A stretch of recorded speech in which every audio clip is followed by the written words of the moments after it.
At the animal hospital, vet techs typically spend the most time with you and your pet, and right now there aren't enough of them. But as Emily Haugen reports, a program at a Golden Valley animal shelter is hoping to change that. The Animal Humane Society is rarely quiet.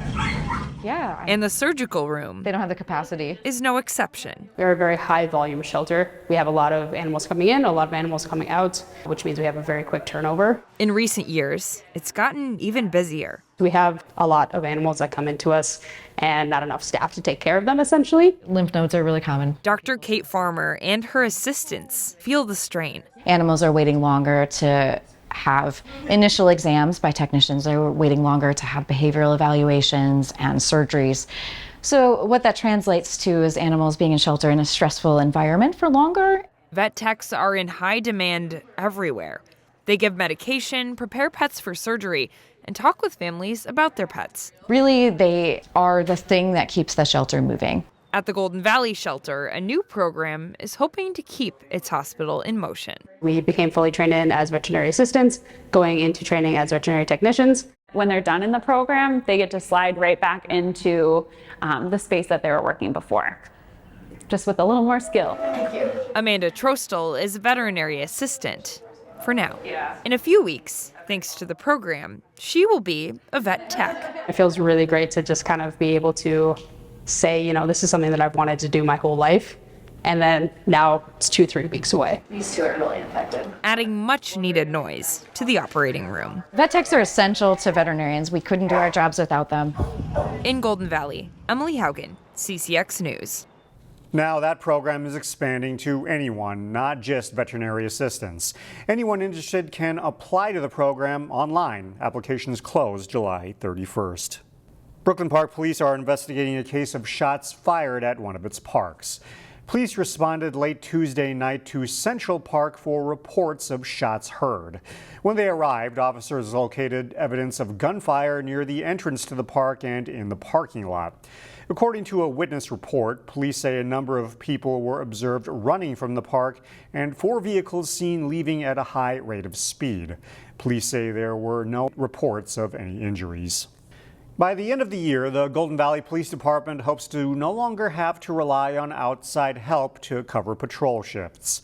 On Tuesday, the city swore in 2 new officers, Andrew Evison and Gabriel Page. Both went through 18 weeks of field training and came through the city's Community Service Officer program. They will bring the ranks up to 13 out of an authorized force of 31.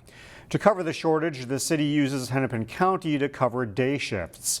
Police Chief Virgil Green says the issue isn't with finding enough applicants, it's rather getting them trained. Things are definitely finally starting to turn around. Again, we don't have a problem with applicants or hiring people. We just have a problem with training people. We just don't have the number of trainers to get people through the training that we would typically have here at Golden Valley. Chief Green says several more officers will start in the next couple of months with the hope of having 20 officers on staff by the end of the year. The city of Plymouth is preparing to rebuild a busy road near Armstrong High School and Plymouth Middle School, but it won't happen for a while longer. 36th Avenue is slated for reconstruction starting in spring of 2025. The road has failing pavement as well as traffic issues during peak school hours. During reconstruction, the city plans to repair water mains and sewers before repaving the road. Engineers are adding elements like medians and turn lanes to improve the flow of traffic. The city gathered extensive public comment before starting the project. A lot of the consistent feedback we got was relating to the congestion in the corridor, especially around school pickup drop-off times, but also pedestrians looking for improvements to the pedestrian facilities throughout there, making crossing safer and improving access for pedestrians. City officials said reconstruction should be finished by winter of 2025. If you think about your back-to-school shopping list, it's possible new underwear is on there somewhere. As Rusty Ray reports, one school district recently got help from a nationwide effort to make sure everyone has the underwear they need. Anoka-Hennepin School's social worker Heidi Geis has been on the job only for a few months, but already there's underwear everywhere. You don't really understand how many pairs 10,000 of underwear is, and so it's been fun. It's been really entertaining for us at the office to watch them come in, and they're adorable and they're so well packaged and so ready to go out to our students that it's really I'm excited. It'll be fun. Hold on. We can do this. Right after she started in March, she heard from the national nonprofit Undies for Everyone. These are our kind of pink and bright and girl colors. Up until now, has there been an identified need for personal garments like this? I think that there has. I think we've just not necessarily been made aware of it. Like, it makes sense when you think about it, right? Like, it's one of those basic needs that everyone needs, and having that sense of appearance and having that sense of being put together and all of that and not having to worry about it. Undies for Everyone started in Texas. Now it gathers donations, buys new underwear, and volunteers roll them up and ship them to places like Minnesota. Those were just part of the givens, and I think if you don't think about that as a need, it doesn't cross your mind, but for a lot of families it really is a need.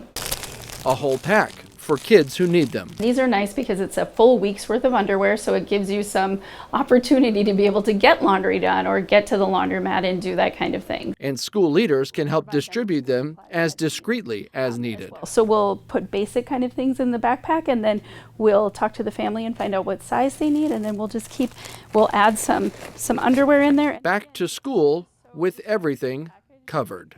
In Coon Rapids, Rusty Ray, CCX News. District staff will hand out some supplies at back-to-school events throughout August ahead of the first day of school.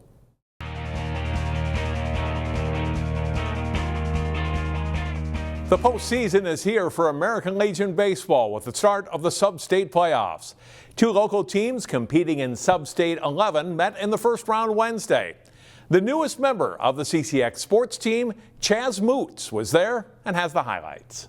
Osseo, the 4th seed in the Sub-State 11 bracket, hosting the 5 seed Wayzata. In the top of the first inning, Jake Berkland, Minnesota State Mankato signee, grounds the ball to short. Osseo gets the out, but Jonathan Pribula crosses home plate to give the Wizards a 1-0 lead. Wayzata got one more run before the half inning was over. Osseo responds back in the bottom of the first. Brennan Kranz blasts a shot to left field. That scores Spencer Peterson. The Orioles tied the game up at 2 after the first. No scoring after that until the top of the 5th. Guard Swenson grounds out to short. Kyle Boutwell scores to put Wayzata back in front. Later in the inning, the Wizards add some more insurance. Charlie Guerin hits a deep drive to left field. The ball goes off the left fielder's glove and drops. Wayzata tacks on another run to go up 4-2. Still in the 5th inning, Adam Deslish, hard swing, ball gets through to the outfield. Guerin scores. The Wizards put up 3 runs in the 5th to take a 3-run lead.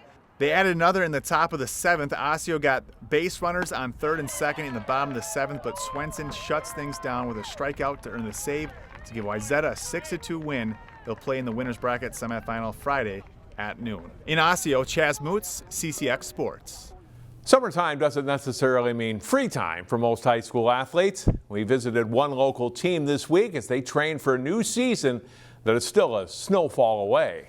It's a crowded gym this summer for the Wayzata boys basketball program. We've had huge numbers. Our camp was the biggest it's ever been, and our kids that are signed up for our summer skill workouts, it's the biggest numbers we've had there too. And we've had great attendance. We've had a lot of kids that have been putting in a lot of time here and outside of here in the weight room and playing on their AAU teams as well. Coming off a state Class 4A championship in March, the returning guys are working on team chemistry. With a lot of players to replace, it's really important this summer. It's amazing just to get all the guys together, just like team bond really, and just kind of work on just like playing together and seeing how everyone plays together, because we lost a lot of good guys. So it's just like we're clicking together, you know. I think it's very important, especially for everyone. It helps. You can see where we're at, and it also helps all the guys get connected, get going, build the chemistry, and help everyone get better. Many of the players compete in AAU basketball, so they're busy already. But their 4-day-a-week sessions help to prepare these guys for the start of the high school season in 4.5 months. We do a lot of skill work. I mean, we do a lot of shooting, ball handling, one-on-one, working on finishing at the rim, and that kind of stuff. But we do some team stuff as well. We don't play. Most of the team things we do, tournaments and games, are in June. So we don't have a lot of events we plan in July, but we're doing a lot of just stuff focused on us. Summer sessions like these for all high school athletes in Minnesota come to a close at the end of the month. One of the state's top prep boys basketball players from the class of 2024 has narrowed his college choice down to 4 schools, with his final decision likely coming in the next 2 weeks. It's been a whirlwind of activity on and off the court this summer for Wayzata senior-to-be Jackson McAndrew. His stock has risen in the past year as the mobile 6'8" guard and wing has received multiple Division I men's basketball offers. Now he's down to 4 schools: Creighton University, Xavier, Notre Dame, and Wisconsin. It has not been an easy choice.